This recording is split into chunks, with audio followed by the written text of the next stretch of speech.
नमस्कार, मी पुष्पलता जगताप आणि तुमचं माझ्या यूट्यूब चॅनलमध्ये खूप खूप स्वागत आहे. आजच्या व्हिडिओमध्ये आपण जाणून घेणार आहोत की वय झाल्यानंतर या 4 लोकांच्या घरी चुकूनही जाऊ नका. बघा, कोण आहे ती 4 लोक आणि का त्यांच्या घरी जायचं नाही तेच आपण आजच्या या व्हिडिओमध्ये जाणून घेणार आहोत. चला तर मग जाणून घेऊया. काही ठिकाणं असे असतात जिथे तुमची उपस्थिती पसंत केली जात नाही आणि कितीही काहीही झालं तरी त्या ठिकाणी राहणं म्हणजे तुमच्या शांततेचा भंग करणं किंवा तुमची मानसिक शांतता खराब करणं. तर या ठिकाणी राहणं म्हणजेच तुमचं शांतता हिरावून घेणं असा त्याचा अर्थ होतो. खूप लोक आपलं संपूर्ण आयुष्य या विचारात घालवतात की त्यांना काही खास ठिकाणी जायचं असतं, काही त्यांना अशी नाती निभवायची असतात फक्त यासाठी की हेच योग्य आहे. पण जर मी सांगितलं की वाढत्या वयात तुमचा प्राधान्यक्रम काहीतरी वेगळं असायला हवं, तर बघा, खूप वृद्ध लोक शांतपणे ह्या वेदना सहन करत असतात. काहीही तक्रार न करता ते सहन करत असतात, कारण ते अशा वातावरणात जाणं चालूच ठेवतात जिथे त्यांना स्वतःला लहान किंवा कमी समजल्या जातं किंवा जिथे त्यांच्या आत्मसन्मानाला ठेच पोचल्या जातं. तरीही ते तिथे जात राहतात, कारण की त्यांना असं वाटतं की इथे जाणं माझी गरजेचं आहे किंवा माझी गरज तिथे जाणं आहे असं त्यांना वाटत असतं. पण आता तुम्हाला असं करणं गरजेचं नाही. तुम्ही इतरांसाठी खूप काही केलं आहे, खूप काही केलं तुम्ही. आता वेळ आहे तुमच्या शांततेचं रक्षण करण्याची, आणि ते कोण करणार आहे? ते फक्त तुम्हीच करणार आहे. आणि एक गोष्ट सांगू का, मनापासून एक गोष्ट सांगते की तुम्ही तिथेच जा, तिथेच राहा जिथे तुमच्या खऱ्या मनाने त्या ठिकाणी तुम्हाला स्वीकारल्या जातं, त्याच ठिकाणी तुम्ही जा. नाहीतर तुम्हाला जिथे स्वीकारल्या जात नाही, जिथे तुमचा अपमान होतो किंवा जिथे तुमची मानसिक शांतता खराब होते, अशा ठिकाणी तुम्ही जाऊ नका. तर या व्हिडिओमध्ये मी तुम्हाला या 4 ठिकाणाबद्दल सांगणार आहे बघा, जिथून तुम्ही दूर राहिलं पाहिजे, जेणेकरून तुमची अशांती त्यात टिकून राहील आणि तुमच्या मनाची शांतता टिकून राहील. आणि दुसरी गोष्ट म्हणजे तुम्हाला कोणावरही ओझं असल्यासारखं वाटणार नाही. आणि शेवटी तुम्ही समजून घ्याल की अजूनही नवीन प्रकार आपलेपणा आणि मैत्री मिळवणं शक्य आहे. अशा ठिकाणी आणि अशा लोकांपुढे न झुकता जे तुम्हाला चांगलं वाटू देत नाहीत किंवा तुमचा अपमान करतात किंवा तुम्हाला अपमानित करतात, अशा लोकांच्या समोर जाणे योग्य नाही. आणि त्यासाठी तुम्ही शेवटपर्यंत माझ्यासोबत राहा, कारण जे काही तुम्ही इथे ऐकणार आहात किंवा जे काही मी तुम्हाला सांगणार आहे ते तुमचं ऐकून तुमच्या जीवन जगण्याचा दृष्टिकोन किंवा तुमच्या जीवनाकडे पाहण्याचा दृष्टिकोन पूर्णपणे बदलून टाकणार आहे. काय होतं ना की जसजसं वय वाढत जातं, आपण समजून घेतो की खरी संपत्ती मालमत्तेमध्ये किंवा बाह्य यशात नसते, तर आपल्या आतमधल्या शांतीमध्ये ती असते. आपण आयुष्य जगलो आहोत, अडचणींना तोंड सुद्धा दिलं आहे, कुटुंब उभारलं आहे नाही का, मेहनत केली आहे, चांगले वाईट दिवस सुद्धा आपण पाहिलेले आहेत. आणि आता या टप्प्यावर आपली सर्वात मोठी संपत्ती काय आहे? आपली सर्वात मोठी संपत्ती जर असेल तर ते म्हणजे आपली मानसिक शांतता, आपली शांती. पण इथे जर तुमची मानसिक शांती जर इथे तुमची टिकत नसेल तर अशा ठिकाणी न जाणेच योग्य आहे. बघा, तुम्ही म्हणाल की काही पण सांगता का, किंवा जायचंच नाही का कुठे? जरूर जा. जिथे तुमच्या मनाला शांतता वाटेल, जिथे तुमच्या मनाला चांगलं वाटेल तिथे मात्र तुम्ही जरूर जा. किंवा जर तुम्ही अशा ठिकाणी जाऊन तुमची मानसिक शांतता जर घालवत असाल तर काय होतं की तुम्हाला आतून तुमचं मन खातं, मानसिक अशांती होते आणि मग तुमचा दिवस, तुमची रात्र मात्र खराब होते. त्या एकाच विचाराने की माझ्यासोबत तो असा का वागला, माझ्यासोबत ती अशी का वागली, त्याने मला का असं बोललं, किंवा ती मला अशी का बोलली. ह्याच एका विचारात तुमचं दिवस रात्र ह्याच मनस्थितीत तुमची जाते. आणि म्हणूनच जर आपली अंतःकरणाची शांतता पाहिजे असेल तर काही गोष्टी, काही लोकांना अवॉइड करणे हे उत्तम आहे. आता मी सांगते की तुम्हाला ही अंतःकरणाची शांतता सहजासहजी मिळत नाही. ती दररोज तुम्हाला जपावी लागते आणि ती तुम्हालाच जपावी लागते. जेव्हा आपण तरुण असतो तेव्हा आपलं मन नेहमी जबाबदाऱ्या, काम आणि चिंतेमध्ये अडकलेलं असतं. स्वतःबद्दल विचार करण्यासाठी सुद्धा आपल्याला वेळ मिळत नाही. पण वयोवृद्ध जेव्हा होतो, जेव्हा वृद्धावस्था येते किंवा जेव्हा आपलं म्हातारपण येतं तेव्हा खूप लोकांसाठी हा काळ मात्र गोंधळाचा असतो. जी शांतता कधी अशक्य वाटत होती ती आता सर्वत्र असते. जेव्हा तुम्ही तरुण असता तेव्हा तुम्हाला खूप वेळा असं वाटतं की अरे थांबा, आता बोलू नका, मला शांतता हवी आहे, मला शांतता हवी आहे. पण तुम्हाला ती शांतता मिळत नाही. कारण जबाबदाऱ्या असतात, कामाचं ओझं असतं, आजूबाजूला लोक असतात आणि त्यामुळे आपल्याला ती शांतता मिळत नाही. परंतु जेव्हा वय होतं तेव्हा मात्र तीच शांतता आता सर्वत्र दिसत असते. दिवस खूप लांब वाटायला लागतो, दिवस संपल्या संपत नाही. कारण काय तर खूप शांतता ही बाहेरची असू शकते आणि मनातली सुद्धा शांतता असू शकते. कारण काय आहे की आता तुम्ही काय झाले, मोकळे झाले, जबाबदाऱ्यापासून मोकळे झाले आणि एक प्रकारचा तुमच्या मनात रिकामेपणा किंवा पोकळी निर्माण होते आणि त्यामुळे ती शांतता आतमध्ये सुद्धा भरून जाते. दिवस लांब वाटायला लागते आणि व्यस्तता कमी होते. व्यस्तच राहत नाही आपण, कारण कामच काही नसते.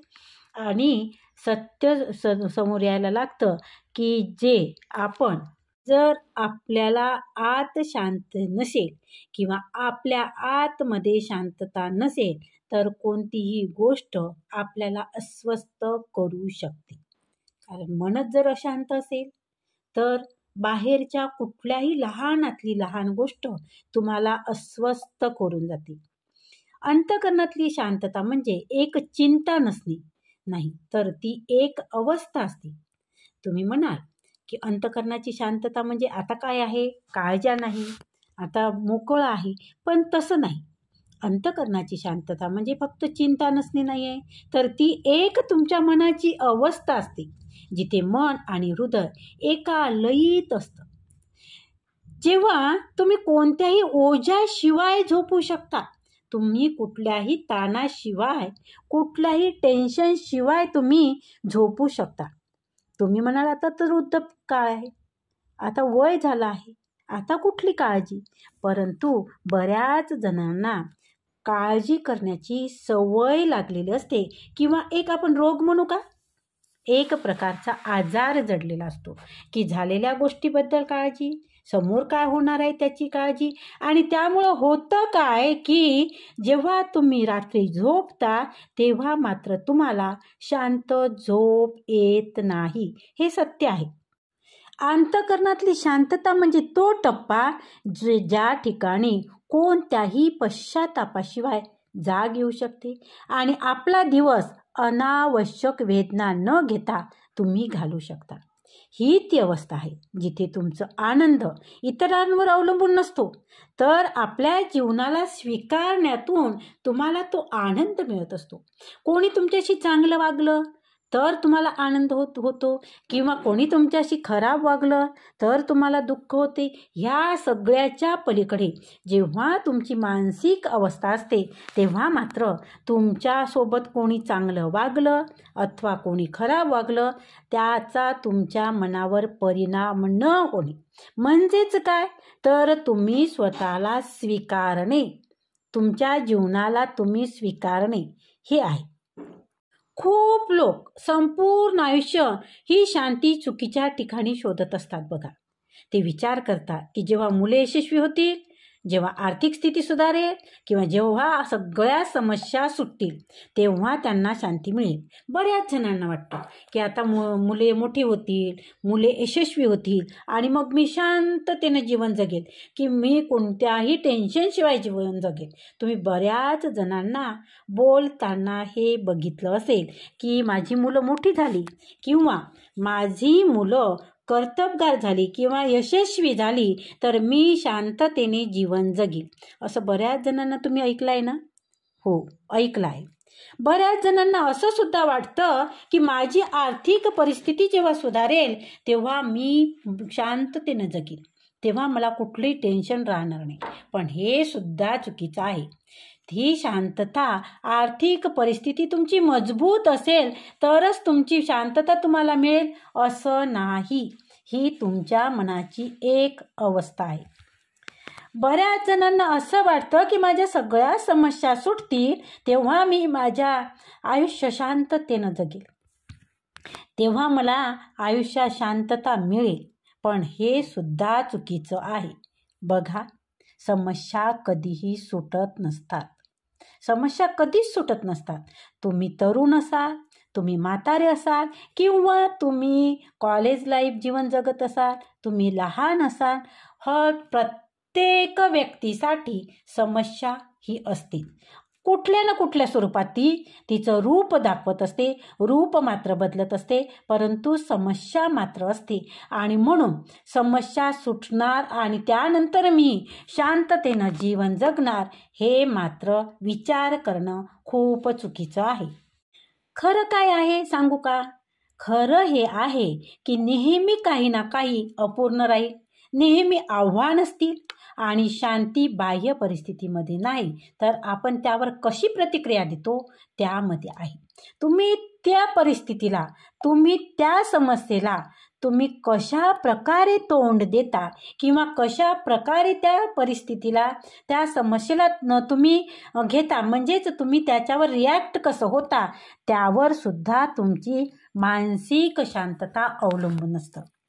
वय वाढत गेल्यावर आपण हेही समजतो की काही गोष्टी आपल्या वेळेसाठी योग्य नाहीत, बरोबर ना? आता वय झालं, आता ह्या गोष्टी आपल्यासाठी योग्य नाहीत, ह्या गोष्टी आपण मान्य करतो, किंवा आपल्याला वाटतं की फुकटच्या चर्चा, इतरांची चिंता, गेलेल्या काळाची खंत हे सगळं फक्त आपल्या शांततेचं नुकसानच करतं. जर एखादी व्यक्ती किंवा वातावरण पुन्हा पुन्हा तुमच्या आयुष्यात अस्वस्थता निर्माण करत असेल, एखादी व्यक्ती असू शकते, एखादं वातावरण असू शकते, किंवा एखादी परिस्थिती सुद्धा असू शकते की ती तुमच्या आयुष्यात नेहमी तुमच्या आयुष्यात काय करत असते की तुम्हाला अस्वस्थ करत असते, तुमच्या मनात अस्वस्थता निर्माण करत असते, तर कदाचित आपण त्याला सोडण्याची वेळ आली आहे हे लक्षात घ्या. जर तुम्हाला असं होत असेल की एखाद्या साठी असेल, एखाद्या परिस्थितीसाठी असेल, एखाद्या वातावरणासाठी असेल, आणि तुम्हाला नेहमी अस्वस्थ होत असेल तर त्याला सोडणे, त्या परिस्थितीला सोडणे, त्या व्यक्तीला सोडणे, किंवा त्या वेळेला सोडून देणे हेच त्यावर एक मोठं उपाय आहे.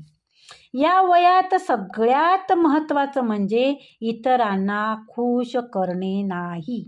इतरांना खुश करत बसू नका. तुम्ही जेवढं इतरांना खुश करण्याचा प्रयत्न कराल तेवढी ते समोरच्या व्यक्तीची तुमच्याविषयीची अपेक्षा वाढत जाईल आणि तो खुश होणार नाही. तुम्ही मात्र आतून तुटत राहाल. आणि म्हणून या वयात तुम्ही सगळ्यात महत्त्वाचं म्हणजे इतरांना खुश करणं सोडून द्या. तर स्वतःची काळजी घ्या. काय करायचं तुम्ही? इतरांना खुश करायचं नाही तर स्वतःची काळजी घ्यायची. आणि हा निर्णय त्या ठिकाणी जाण्याबाबतही लागू होतो की प्रत्येक घर तुमच्यासाठी योग्य नसतं. काही ठिकाणी तुमची ऊर्जा सुद्धा संपवतात. काही ठिकाणी जर तुम्ही गेला तर त्या ठिकाणचं वातावरण, त्या ठिकाणच्या व्यक्ती किंवा त्या ठिकाणची वास्तू तुमचं आत्मिक जे तुमचा आत्मसन्मान तुमचं हलवून टाकतं. आणि म्हणून काही ठिकाणी न जाणे योग्य असतं. काही ठिकाणच्या ऊर्जा ज्या आहे, काही ठिकाणची तुमच्या ऊर्जासुद्धा संपवतात, तुम्हाला अस्वस्थ करतात किंवा तुम्हाला अवांछित वाटू लागतं किंवा स्वतःबद्दल तुमच्या निगेटिव्हसुद्धा विचार करायला तुम्ही लागतात की स्वतःचबद्दल तुम्हाला वाटायला लागतं की मी निरुपयोगी आहे किंवा माझं काही चुकलं आहे. अशा प्रकारे स्वतःला तुम्ही निगेटिव्हमध्ये सुद्धा नेता. आणि पुढे आपण त्याच्याबद्दल बोलणार आहोत त्याच्याबद्दल बोलणार आहोत की वेळोवेळी आपण हे ओळखायला शिकलं पाहिजे की आपण खरोखर कुठे जाण्यासाठी पात्र आहोत, कुठे जाण्यासाठी स्वागतास पात्र आहोत आणि कुठे फक्त सहन केलं जातं. आणि त्याहूनही वाईट काहीच नाही की तुम्ही कुठे जाल आणि असं वाटेल की तुमच्या उपस्थितीमुळे कोणालाच काहीच फरक पडलेला नाही. तुम्ही कधी असा अनुभव घेतला का? एखाद्या घरी गेल्यावर असं वाटलं की कुणाला काहीच फरक नाही, तुमची काळजी नाही की तुम्ही आलात की नाही, जिथे बोलणं कमी तिथे प्रतिसाद तुमच्या बोलण्यावर नाही, लोकांचे डोळे तुमच्यापासून चुकवत आहेत, तुम्हाला त्या व्यक्ती चुकवत आहेत किंवा तुम्हाला बोलण्याचं टाळत आहेत, तुम्हाला टाळत आहेत. जेव्हा आपण तरुण असतो तेव्हा आपण हे संकेत दुर्लक्षित करतो. कारण काय असतं की आपल्याला नाती महत्त्वाची असतात, आपल्याला नाती टिकवायची असतात, आपल्याला नाती टिकवून ठेवायची असतात. म्हणून आपण अशा ठिकाणी जातच राहतो. नेहमी जेव्हा अपमान होतो तरीही आपण तिथे जात राहतो. जिथे आपली किंमत केली जात नाही तरीही आपण त्या ठिकाणी जात राहतो. पण वृद्धावस्थेत ही गरज संपते. आपण खूप काही सहन केला आहे, आपली जबाबदारी आपण पूर्ण केली आहे. आता आपल्याला स्वतःलाच विचारायचं हवं की शेवटी का जावं अशा ठिकाणी जिथे आपलेपणाच नाही. ते घर जिथे तुम्ही स्वागतायोग्य नाही, ती जागा असते की जिथे लोक तुम्हाला फक्त औपचारिकतेने बोलतात, प्रेमाने नाही. जिथे तुम्हाला असं वाटतं की कुणीही तुमच्या येण्याने आनंदी नाही, जिथे संवाद फक्त औपचारिक असतो आणि जिथे तुम्ही इतरांमध्ये उपेक्षित वाटता. कदाचित लोक तुमच्या आयुष्याबद्दल तुमच्या आयुष्यात काही घडून गेलेल्या गोष्टीबद्दल किंवा तुमच्या भावना याबद्दल विचारण्याची गरजही ते समजत नाही. तुम्ही फक्त एक सवयीचा पाहुणा होऊन जाता तिथे, ज्याला तिथे पाहून कुणालाही विशेष आनंद होत नाही. आणि हे सगळं कुटुंबामध्येही होऊ शकतं बरं, लक्षात घ्या. हे मान्य करणं कठीण आहे, पण फक्त रक्ताचं नातं असल्याचा अर्थ असा नाही होत की लोक तुमच्या उपस्थितीची कदरच करतील. काही लोक आपल्याला फक्त भूतकाळाचा एक भाग समजतात, ज्या भूतकाळात घडून गेलेला एक हिस्सा आपण होतो. असा माणूस ज्याने आपलं काम पूर्ण केलं आहे आणि आता काही महत्त्वाची राहिलेली नाही. तुमच्याबद्दल काही रक्ताची नाती असं सुद्धा विचार करतात की तुम्ही फक्त त्यांच्यासाठी एक भूतकाळ झाला आहे. तुम्ही फक्त तुमच्या जबाबदाऱ्या पूर्ण केल्या आहेत, तुम्ही फक्त तुमचे काम पूर्ण केलेलं आहे आणि आता त्यांच्यासाठी तुमचं महत्त्व शून्य झालं आहे. तुम्ही त्यांच्यासाठी महत्त्वाचे राहिलेलेच नाही. पण हे खरं नाही, हे खरं नाही आहे. तुम्ही अजूनही इथे आहात. तुमचे विचार, तुमच्या भावना, तुमचे महत्त्व टिकून आहे आणि तुम्हाला सन्मान आणि प्रेमाने जगण्याचा हक्क आहे. सगळ्यात महत्त्वाची गोष्ट, तुम्हाला सन्मानाने प्रेमाने जगण्याचा अधिकार आहे. बरेच वृद्ध असं वातावरण सहन करत राहतात जिथे त्यांना आपलेपणा वाटत नाही, फक्त यासाठी की लोकांच्या टोमण्यापासून वाचावं किंवा एका परिपूर्ण कुटुंबाची प्रतिमा टिकून राहावी.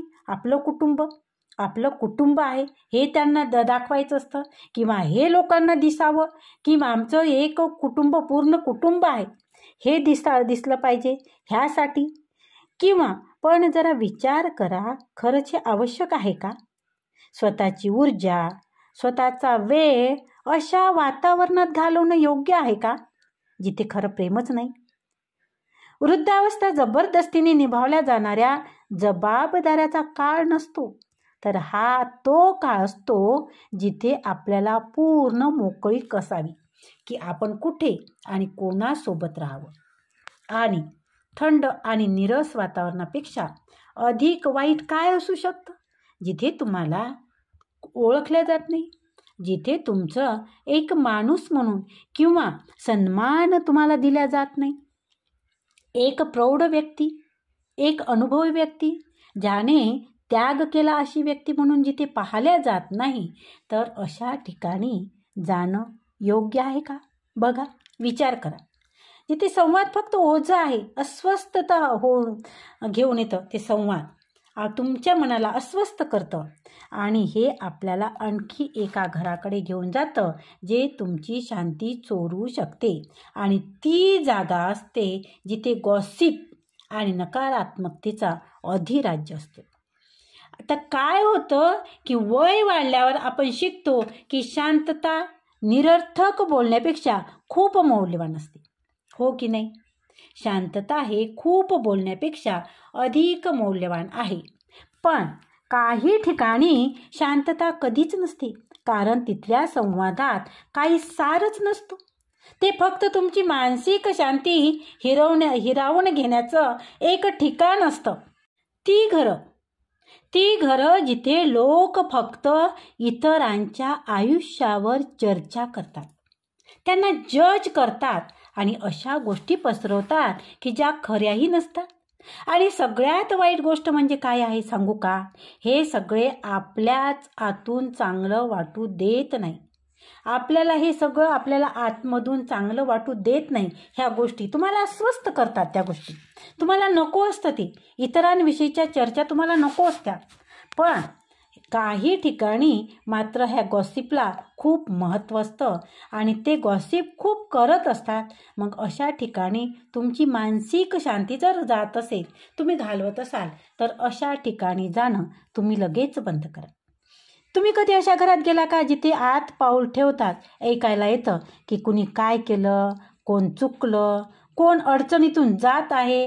अशा जागा जिथे कधीच आशा, आनंद किंवा प्रगतीची चर्चा होत नाही. फक्त चुका, त्रास आणि भांडण यावर चर्चा होते. सुरुवातीला हे सामान्य संवादासारखं वाटू शकतं, पण हळूहळू तुम्हाला जाणवतं की तुम्ही तिथून एक ओझं घेऊन परत आला आहात. जसं काहीतरी उचललेलं आहे ओझं तुम्ही, जे तुमचं नव्हतंच. गॉसिप म्हणजे एक सापळा असतो. ते फक्त हलक्या फुलक्या गोष्टीसारखं वाटतं आपल्याला, पण त्यात असतं विष. ते आपल्या लोकांना नीट न ओळखता जज करायला लावतं. ते आपला वेळ अशा गोष्टीमध्ये वाया घालवायला लावतं ज्याचा आपल्या आयुष्याशी काहीही संबंध नसतो. आणि अनेक वेळा ते आपल्याला त्या वाईट सवयीमध्ये परत ढकलतं ज्या आपण वर्षापूर्वी सोडायला हव्या होत्या. बऱ्याच वर्षाआधी आपण त्या सोडल्या असत्या तर? विचार करा. इतक्या वर्षाच्या अनुभवानंतर अजूनही इतरांच्या आयुष्यावर चर्चा करणं गरजेचं आहे का? गॉसिप ऐकण्यापेक्षा अधिक वाईट तेव्हा वाटतं जेव्हा तुम्हाला जाणवतं की तुमच्या मागे वळताच तुमची सुद्धा चर्चेचा विषय होतो. तुमचा स्वतःचा सुद्धा ते चर्चा करायला लागतात ती लोक. तुमचा सुद्धा चर्चेसाठी एक विषय घेतला जातो. जे लोक इतरांची बदनामी तुमच्यासमोर करतात ते नक्कीच तुमच्याही गैरहजेरीत तुमची बदनामी करतात. आणि जे लोक नेहमी तक्रारी आणि नकारात्मक गोष्टी पसरवतात ते त्यांच्या स्वतःच्या आयुष्यात केव्हाही कधीही काहीही चांगलं पाहू शकत नाही. असं वातावरण आपली ऊर्जा शोषून घेत नाही का? आपल्याला असं वाटत नाही का की आपण खूप आता ऊर्जारहित झालो आहे, आपले त्राण राहिला नाही, आपण शक्तिहीन झालेलो आहे नाही का? आपल्या मनात नकारात्मक विचार भरतं आणि आपल्याला त्या अतिशांतीपासून, ज्या अंतःकरणातल्या शांतीपासून आपल्याला ते दूर करतं, जे आपल्याला सर्वाधिक गरजेचं असतं. नकारात्मकता अनेक स्वरूपात येऊ शकते.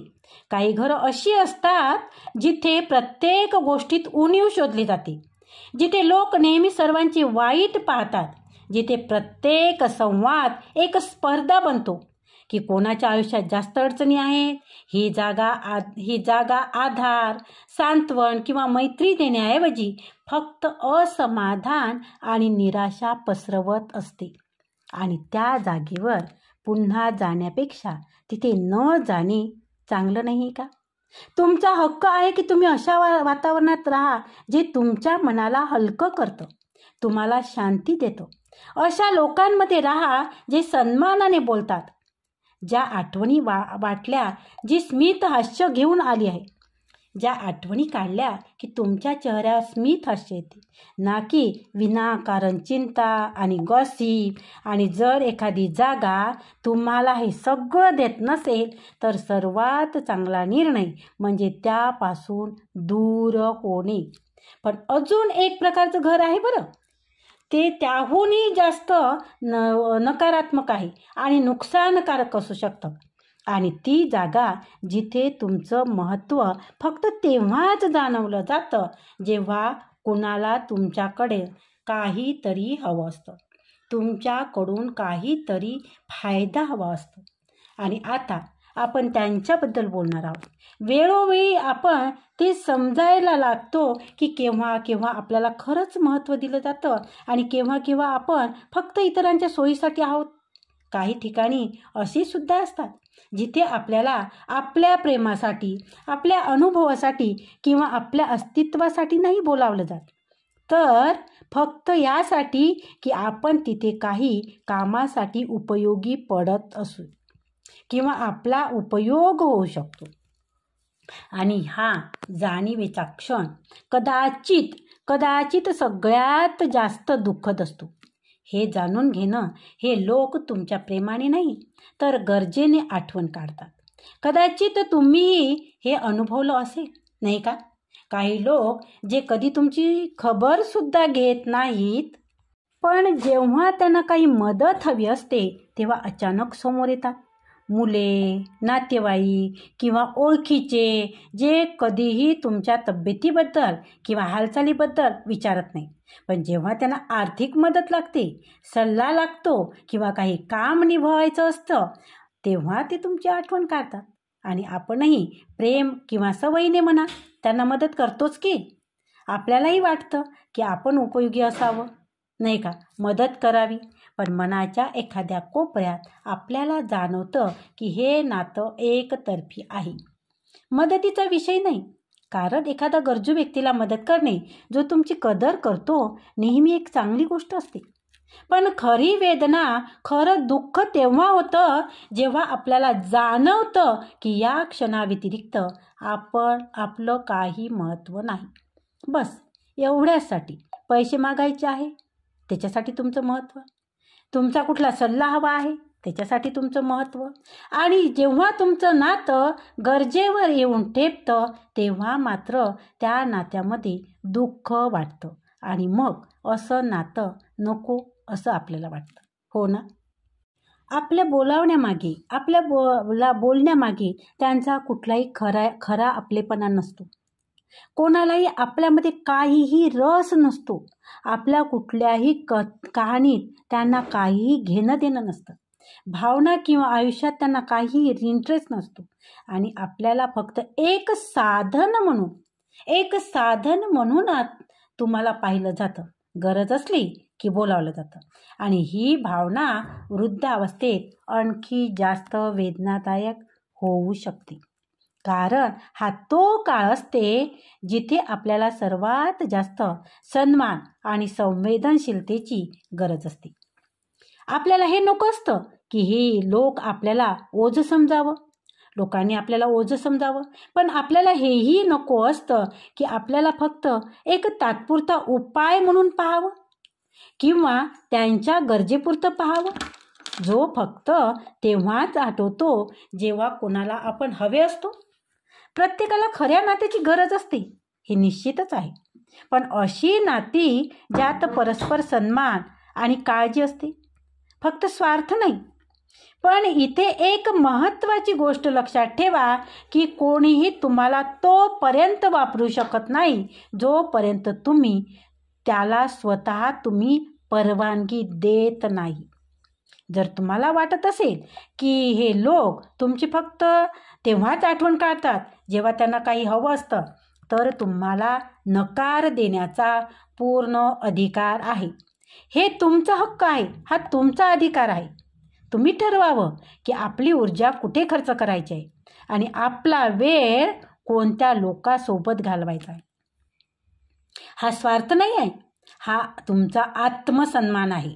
आणि याहूनही जास्त वेदनादायक काय असू शकतं, हे जाणवलं की काही ठिकाणी लोक तुमच्या उपस्थितीला गरज म्हणून नाही तर एक अडचण म्हणून पाहतात, जिथे तुम्हाला जाणून दिलं जातं की तुम्ही तिथं नसावं, तुम्ही नसले तरी चालते, असं तुम्हाला तिथे दर्शवलं जातं किंवा तुम्हाला तिथे तसं भासवलं जातं की तुम्ही इतरांच्या आयुष्यात अडथळा आहात.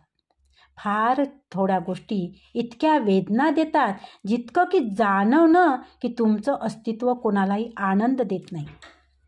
तुम्ही एखाद्या जागी जाता पण तिथे कोणीही तुमच्या येण्याने उत्साही होत नाही.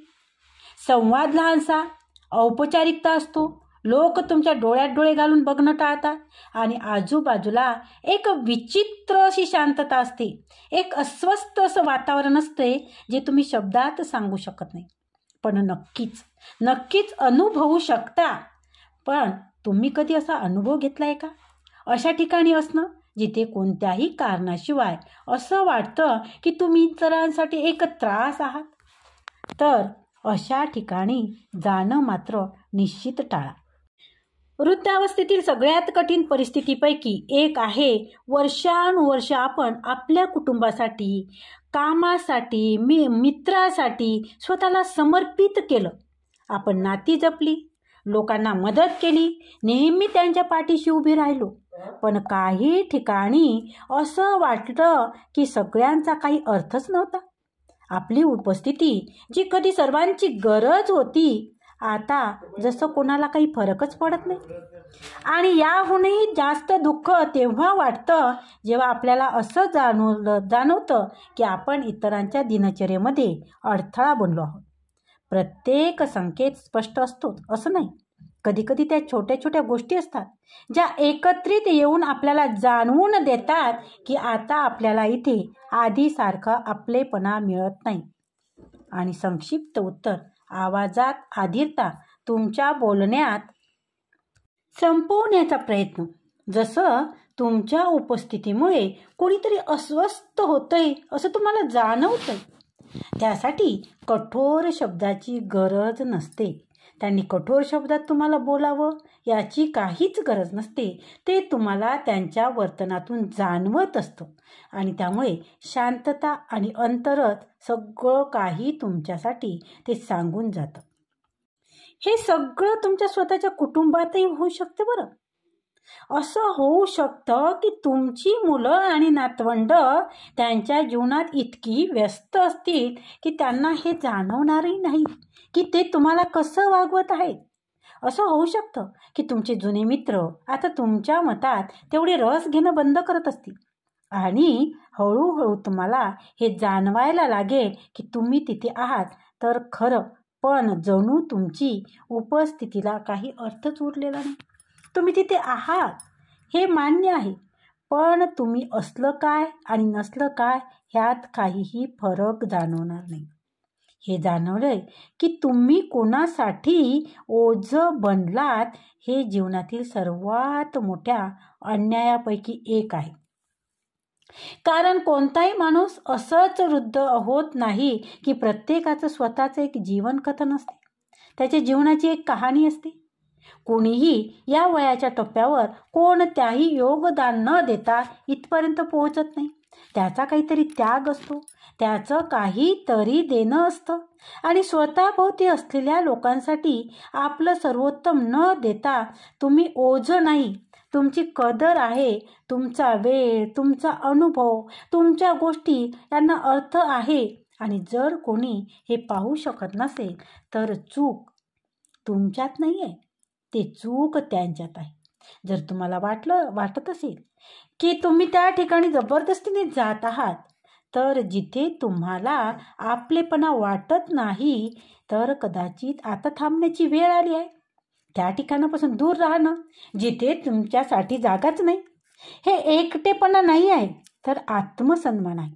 कारण नेहमी नवीन मार्ग असतात, नवीन लोक असतात, मैत्री आणि आपलेपणा मिळवण्याचे नवीन मार्ग सुद्धा असतात. आणि हेच आपल्याला एक महत्त्वाच्या गोष्टीकडे घेऊन जातं. जीवन तुम्हाला कोणत्याही वयात आश्चर्यचकित करू शकतं. नवीन मैत्री याचा अर्थ असा नाही की जीवनात नवीन नात्यासाठी काहीच जागा नाही, उरलेलीच नाही. वर्षानुवर्ष आपण आपल्या कुटुंबात जुन्या मित्रामध्ये आणि सहकार्यामध्ये असतो, पण आपण कधी आणि अचानक आपल्याला जाणवतं की आपल्याकडे वेळ खूप आहे, पण साथ देणारे मात्र फार थोडे आहेत. हे कठीण नक्कीच असू शकतं, पण हीच एक नवीन संधीसुद्धा आहे. कारण सत्य हे आहे की जीवन वयानुसार संपत नाही. अजूनही नवीन गोष्टी शिकण्यासाठी, नवीन लोकांना भेटण्यासाठी आणि नवीन अनुभवाचा भाग होण्यासाठी संधी आहे. फरक फक्त इतकाच आहे की आता आपल्याला प्रत्येकाला स्वीकारण्याची गरज नाही. आता आपण ठरवू शकतो की कोणत्या लोकांसोबत राहणं आपल्याला चांगलं वाटू शकते. अनेक वेळा सगळ्यात उत्तम गोष्ट तीच असते जी नेहमी जवळ होती, पण आपल्याला ती कधी नीट समजलीच नव्हती. हा एखादा शेजारी असू शकतो, एखादा अनोळखी व्यक्ती असू शकतो जो रस्त्यात भेटतो, किंवा कोणी असा जो ऑनलाईन संभाषणात भेटतो. जग बदललेलं आहे आणि आता घराबाहेर न पडता देखील नवीन लोकांशी जोडण्याचे अनेक मार्ग आहेत. फक्त गरज आहे की आपण त्यांच्यासाठी रिकामं राहावं, खुलं राहावं. सर्वात मोठी चूक जी कोणी करू शकते ती म्हणजे हे मानणं की वाढत्या वयानुसार नवीन मित्र बनवणं अशक्य आहे. पण हे खरं नाही आहे. माणसामधील नात्यांना वयाचं बंधन नसतं. मैत्री हे वेळेवर अवलंबून नसते, तर ती सत्यता आणि सन्मानावर आधारित असते. एक चांगला मित्र तो असतो तुम्हाला वर्षापासून ओळखतो, तर तो असतो जो आज तुमची काळजी घेत आहोत. या नवीन जीवनाचा सर्वात मोठा फायदा म्हणजे की आता तुम्ही ठरवू शकता की तुमचा वेळ कोणत्या लोकांसोबत घालवायचा आहे. इतक्या वर्षाच्या अनुभवानंतर तुम्हाला कळून चुकलं आहे की कोणते लोक तुमच्यासाठी योग्य आहे आणि कोणते नाही आहे. आता तुम्हाला अशा नात्यांना टिकवायची गरज नाही जे फक्त नावापुरते आहे. आता तुम्ही तुमचा वेळ फक्त त्याच गोष्टीमध्ये घालू शकता ज्या तुम्हाला आतून आनंद देतात. मग ते शेजाऱ्याशी हलकं फुलकं बोलणं असो, एखाद्या जुन्या ओळखीचा फोन करणे असो, किंवा नव्या पद्धतीने लोकांशी जोडणं असो. आणि सर्वात महत्त्वाचं म्हणजे की तुम्ही स्वतःला जगापासून वेगळं करू नका. कारण जीवन अजूनही सुरू आहे आणि त्यात अजूनही नवीन मित्र आहे. सगळ्यात सुंदर गोष्ट तेव्हाच घडतात जेव्हा आपण त्याची अपेक्षाही करत नाही. आणि म्हणून तुमचा भूतकाळ तुमचं वर्तमान ठरवू देत. शांतता, आपलेपणा आणि आपली चांगली संगत अजूनही तुमच्या जीवनाचा एक भाग बनू शकतात. फक्त तुम्हाला स्वतःला त्यासाठी तयार ठेवावं लागेल. आता जेव्हा तुम्हाला समजलं आहे की कोणती जागा तुमची शांतता हिरावून घेऊ शकते, तेव्हा प्रश्न हा आहे, आता तुम्ही काय करणार आहात? तुम्ही अजूनही त्या वातावरणात जाण्याची सवय टिकून ठेवणार आहात का जिथे तुम्हाला आपलेपणा वाटत नाही, फक्त यासाठी की असं करणं हवं, की मग तुम्ही तो मार्ग निवडणार आहात जिथे तुम्हाला सुकून आणि आनंद वाटतो? बघा, फक्त त्या ठिकाणी याच्यासाठी जायचं की तुम्ही वर्षानुवर्ष गेलेला आहे, तुम्हाला तिथे जावंच लागतं, यासाठी जायचं का ज्यामुळे तुमचा आनंद हिरावून घेतला जातो? का त्या ठिकाणी जायचं की जिथे तुम्हाला आनंद मिळतो? तुम्हीच ठरवा तुम्हाला कुठे जायचं आहे, कुठे थांबायचं आहे. औपचारिकतेपेक्षा अधिक महत्त्वाचं आहे. आणि आता तुम्ही मला सांगा, तुम्ही कधी अशा परिस्थितीला समोर गेला आहात का? तुम्हाला कधी असं वाटलं का की तुमची उपस्थिती तिथे काही किमतीची नव्हती आणि तुम्ही यावर कसं मात केली? तुमची कहाणी कोणासाठी तरी प्रेरणासुद्धा ठरू शकते. जर या व्हिडिओचा संदेश तुमच्या हृदयापर्यंत पोहोचला असेल तर लाईक नक्की करा आणि अशा कोणासोबत शेअर करा ज्यांना हे ऐकण्याची गरज आहे. आणि जर तुम्ही अजूनपर्यंत चॅनलला सबस्क्राईब केलं नसेल ना, तर आत्ताच करा, कारण नोटिफिकेशन ऑन केल्यामुळे तुम्हाला जेणेकरून तुम्हाला पुढील व्हिडिओ सगळ्यात पहिले तुमच्यापर्यंत पोहोचेल, जे तुमच्या जीवनाच्या प्रवासाकडे पाहण्याचा तुमचा दृष्टिकोन बदलू शकते. कारण तुम्ही सन्मान, शांतता आणि चांगल्या संगतीचे हकदार आहात, अधिकारी आहात आणि हे कधीही विसरू नका. तर बघा मित्रांनो, तुम्हाला हा व्हिडिओ कसा वाटला? तुम्हाला यातली सगळ्यात महत्त्वाची गोष्ट कोणती वाटली आणि कुठे तुम्हाला अपमानित होण्याचा प्रसंग आला ते तुम्ही कमेंटमध्ये नक्की मला कळवा. त्याचप्रमाणे जर व्हिडिओ आवडला असेल तर व्हिडिओला लाईक करा, व्हिडिओ शेअर करा, कमेंट मात्र जरूर करा आणि त्याचबरोबर तुम्ही जर चॅनलवर नवीन असाल तर चॅनलला सबस्क्राईब जरूर करा. धन्यवाद, खूप खूप धन्यवाद. काळजी घ्या, आनंदी राहा.